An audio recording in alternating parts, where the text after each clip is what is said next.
எல்லோருக்கும் வணக்கம். இப்போ நம்ம பேச போகிறது உறவுகள் பற்றி தான். அந்த காலத்து மாதிரிலாம் இப்போல்லாம் 4-5 குழந்தைகள்லாம் யாருக்குமே இருக்கிறது இல்லை. காலமே ரொம்பவே மாறி போச்சு இல்லையா? இப்போ இருக்கிற காலகட்டத்துக்கு அதிகபட்சம் 2 குழந்தைகள், அதுவும் முக்கால்வாசி இடத்துல ஒரே குழந்தைங்கிற கான்செப்ட் வந்தாச்சு. இப்படி இருக்கும்போது இந்த அடுத்த தலைமுறையினருக்கு இந்த உறவுகள் பற்றிய ஒரு உணர்வே இல்லாமல் போயிடுமோன்ட்டு கொஞ்சம் பயமாக இருக்கு. ஒரே குழந்தைங்கிறதுனால அடுத்த தலைமுறையினருக்கு நாமெல்லாம் அனுபவிச்ச இந்த பெரியப்பா பெரியம்மா, சித்தப்பா சித்தி, மாமா மாமி, அத்தை அத்திம்பேருங்கிற உறவுகள்லாம் தெரியாமலே போயிடும். ரொம்ப கஷ்டமா இருக்கு நினச்சி பார்க்கும்போது.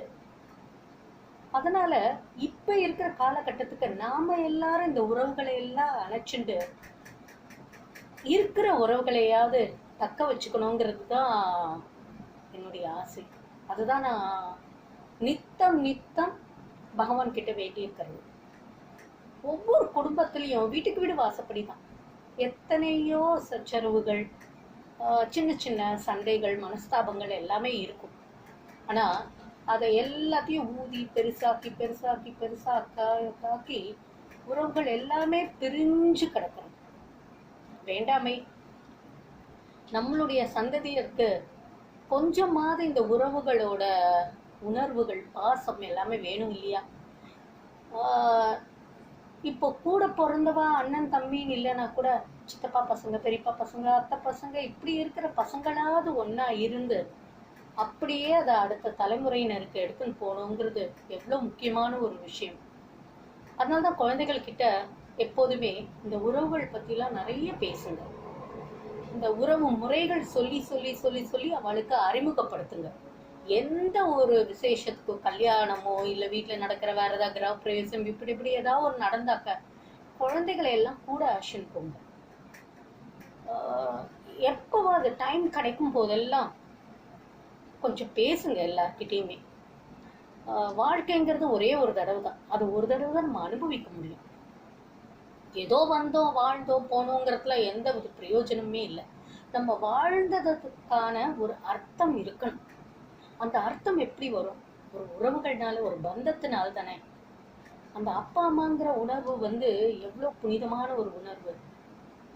அப்பா அம்மா ஒரு காலகட்டத்துக்கு அப்புறம் அப்பா அம்மா போயிட்டேன்னா கூட எல்லாருமே சொல்றது உண்டு, ஆஹா எங்கள் அண்ணாவை பார்த்தாக்கா எங்கள் அப்பா பேசுகிற மாதிரி இருக்கு, அக்காவை பார்த்தாக்கா எங்கள் அம்மா எப்படி சிரிப்பாலோ அதே மாதிரியாக தான் இருக்கு அப்படிங்கிறது சொல்றது உண்டு இல்லையா? அதனால தான் ஒவ்வொரு கல்யாணமும் போகும்போது எல்லாரும் வரும்போது எல்லாரும் கூடி இருக்கிறது எதுக்காகனாக்க அத்தையோட முகத்துல நம்மளுடைய அம்மாவோட சாயலை பார்க்கலாம், அண்ணாவோட முகத்துல அப்பாவோட சிரிப்பை பார்க்கலாம் அப்படிங்கிறது நிச்சயம் தானே. ஸோ அதெல்லாம் எப்படி நம்ம அனுபவிக்க முடியும்? அவள் அப்பா அம்மா பெரியவா எல்லாரும் ஒரு காலகட்டத்துக்கு அவளுக்கு வயசாகிடுத்துனா போயிடுவான். நம்மளை விட்டு பிரியறதுங்கிறது ஒரு சாதாரண விஷயம்.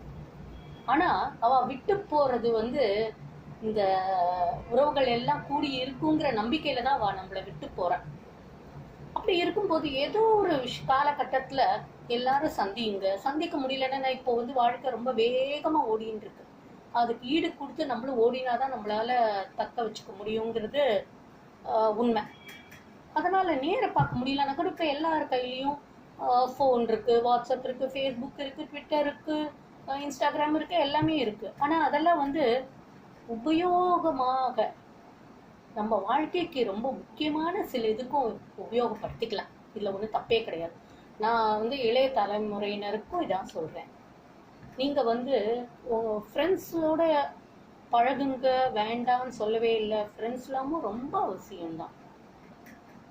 ஆனால் நம்ம உறவுக்காரர்கள் கிட்டேயும் கொஞ்சம் நம்ம டச் வச்சுக்கணுங்கிறதும் ஒரு முக்கியமான விஷயம்.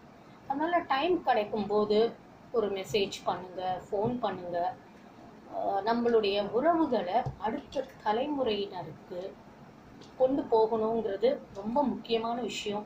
இதை எல்லாருமே யோசிச்சு பார்த்தீங்கன்னாக்க இதோட முக்கியத்துவம் புரியும். மற்றொரு சந்தர்ப்பத்தில் உங்களை சந்திக்க வரேன். அது வரைக்கும் நன்றி, வணக்கம்.